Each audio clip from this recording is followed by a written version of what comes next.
Hello అండి, welcome back my channel Harshi vlogs. First time అయితే మన వీడియో చూసేవాళ్ళు తప్పకుండా సబ్స్క్రైబ్ చేసుకోండి. ప్రజెంట్ అయితే నేను తిరుపతి నుంచి గుంటూరుకి అయితే స్టార్ట్ అయిపోయాను అనమాట.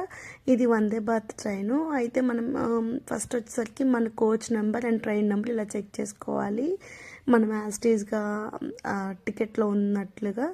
సో ఇక్కడ ట్రైన్ 2:35కే వచ్చింది, బట్ క్లీనింగ్ ప్రాసెస్ అందేసరికి టైం తీసుకుంటుంది అనమాట. ఎగ్జాక్ట్గా 3కే గేట్స్ ఓపెన్ చేస్తాడు, 3:15 కల్లా క్లోజ్ అయిపోద్ది. ఈ 24 విండో సీట్ మందే అనమాట. సో ఇంకా ఫైనల్గా స్నాక్స్ వచ్చే టైం కల్లా నాకు ఆకలిస్తుందని ఆల్రెడీ నేను బస్ స్టాప్లో ఇట్లా న్యూడిల్స్ అనేది తీసుకున్నాను అనమాట. ఇంకా తినడం అయితే స్టార్ట్ చేశాను. ట్రైన్ ఎక్కిన దగ్గర నుంచి తింటూనే ఉన్నాను, అంత ఆకలేసిపోయింది. యాక్చువల్గా ఎగ్జామ్కి వెళ్ళే ముందు నేను ఏం తినలేదన్నమాట. సో ఇంకా అస్సలు ఆపుకోలేకుండా స్టార్ట్ చేశాను. ఇంకా తిరుపతిలో అయితే వర్షం బాగా పడుతుంది, మన సైడ్ పెద్దగా లేదు. ఇంకా నెల్లూరు, ఒంగోలు అటు సైడ్ అయితే కొన్ని పొలాలు కూడా మునిగిపోయినమాట, అంతలా వర్షం పడింది.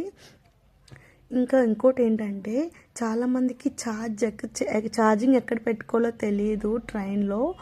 సో మనం కూర్చునే సీట్ కిందే ఉంటుందన్నమాట, ఎవరిది వాళ్ళది ఇండివిజువల్ కేబుల్స్.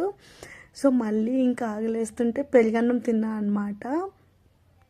రేణిగుంట అయితే క్రాస్ అయిపోయాం అనమాట. ఇక్కడ వర్షం అయితే బాగా పడుతుంది. ఈలోపు 3:34కి స్నాక్స్ వచ్చేసినాయి. అవేంటో 1 by 1 ఎక్స్ప్లెయిన్ చేస్తాను నెక్స్ట్ వీడియో ఫుల్గా. సో ఇది వచ్చేసరికి నాకు స్వీట్ పాప్కార్న్ అనమాట, నా ఫేవరెట్. అండ్ ఇందులో మసాలా టీ ఎలా ప్రిపేర్ చేసుకోవాలో నెక్స్ట్ బ్లాగ్లో అప్లోడ్ చేస్తాను. కొన్ని స్నాక్స్ అయితే ప్రొవైడ్ చేశారు. ఫుల్ వ్లాగ్స్ అనేది నేను నెక్స్ట్ షార్ట్లో అప్లోడ్ చేస్తాను. అంతవరకు మన ఛానల్ పైన ఒక కన్నేసి ఉంచండి. వీడియో కనుక మీకు నచ్చినట్లయితే తప్పకుండా సబ్స్క్రైబ్ చేసుకోండి. Thank you for watching. Until then, bye.